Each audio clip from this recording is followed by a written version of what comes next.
So what's happening, Ableton users? I was writing and I just wanted to get this out, and kind of break it down for you guys, and really just try to help you guys in places that most people and most, especially music production related people just don't help you with.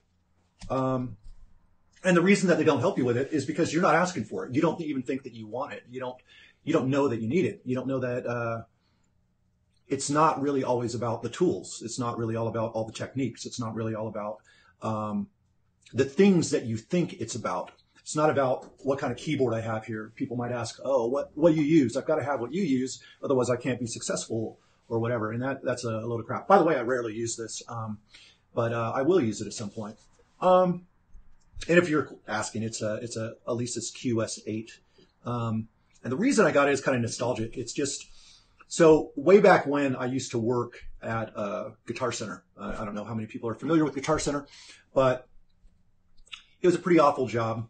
But of all the synths that I sold, this one here was one of my favorites, as far as I thought it had like the best assortment of sounds and piano sounds, and it was a full keyed keyboard, so it had the heavy keys and things like that. So obviously I had like the synthesizers that I liked a lot, but as far as kind of like a ROM keyboard with a really a heavy key sort of deal, this was my favorite, and I couldn't afford it at the time. So I found someone selling it used, and it just kind of clicked for me. It just like me coming full circle around and just having it in my studio. It's kind of just one of those things, might not be so important for so many people. And once again, like I said, I don't use it incredibly often.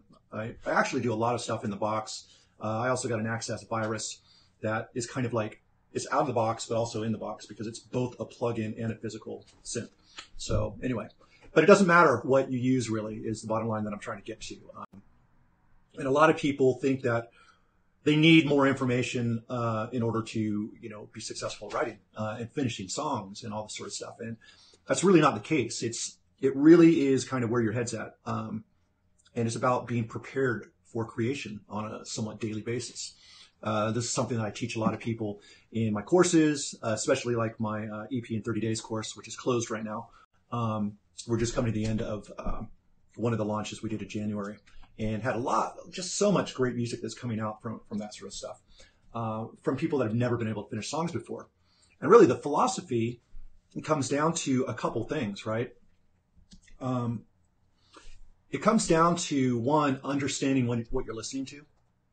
Like, if you want to create something, and you haven't created it before, you have to develop an ability to hear in other songs the subtleties that are going to make your song like really come alive as well.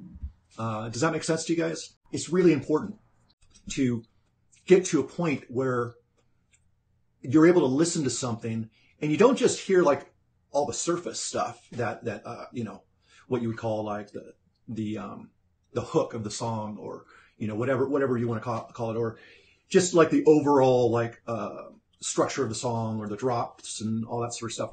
There's a lot of real subtle things in a lot of songs, depending on the style, that really makes a difference. Sometimes it's like just an extra layer on a synth sound that's like real high frequency that you can barely hear, but it just opens up the whole song.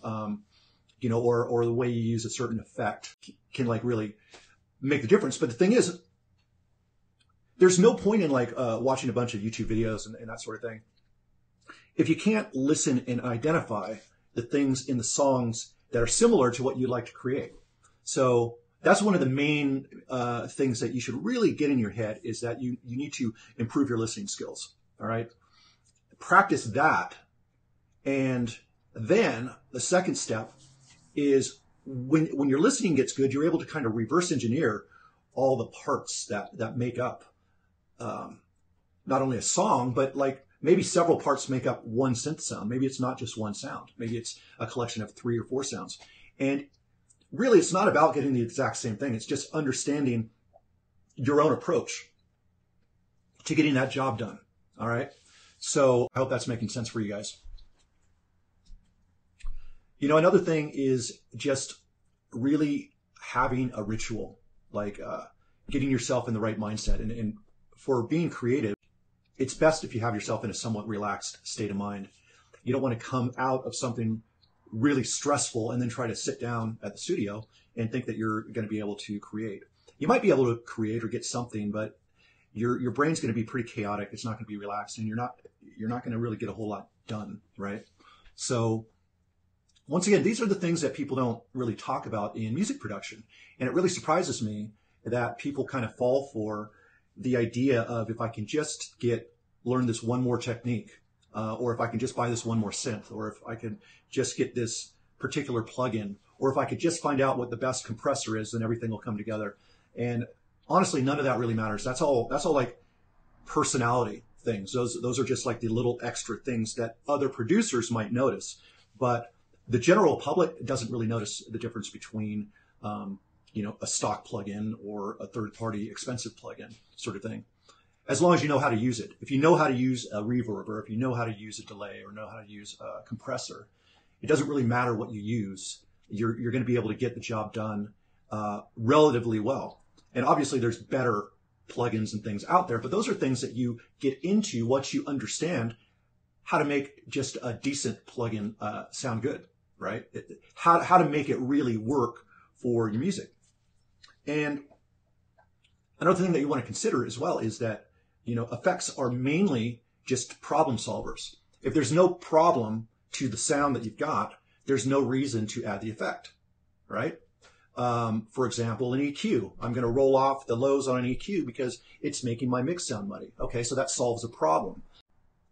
It doesn't really sound strong in the mix. It sounds like it's getting held back from the mix and kind of hiding inside the mix. Well, if you know that, to solve that problem, you might need to add some compression, or you might need to add another layer that gives a little transient sound, something that a little edgy at the beginning of the sound to help it cut through the mix. These are the types of problem solving that really makes a song work.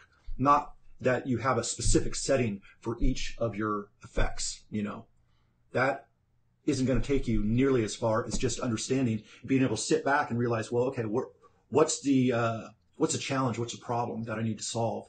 Okay, what tool am I going to use to solve it? That's really at the end of the day, that's what's most important. If you don't understand what your challenges are, then you're just kind of randomly gathering information, and gathering information never helps anyone. I was really smart. I understood a lot about Ableton. I understood a lot about tons of different programs. I had trained people on just about every DAW you can think of, from Pro Tools and Reason and Acid and Fruity Loops, FL Studio, Sonar, Logic, all the main ones. At the end of the day, I was still not making music. At the end of the day, I wasn't finishing my own songs, right?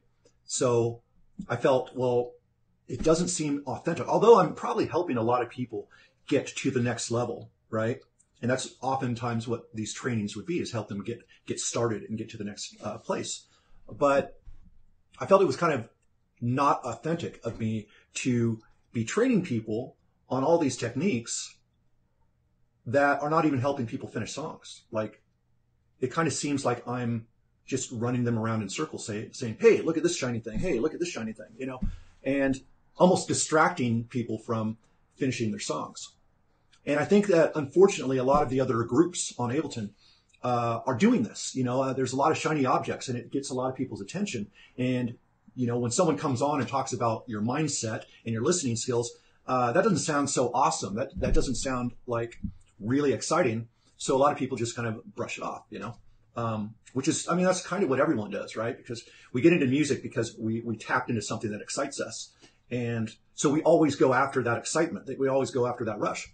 But the rush is usually a technique that you might or might not use. You collect all these things and you don't really know how to put them together. And to be honest, after you've collected 10 or 15 or 20 or 100 things, they start slipping away from you. Like, you're not going to remember that thing that you just learned last week, if you keep on piling up information that you don't put to use. So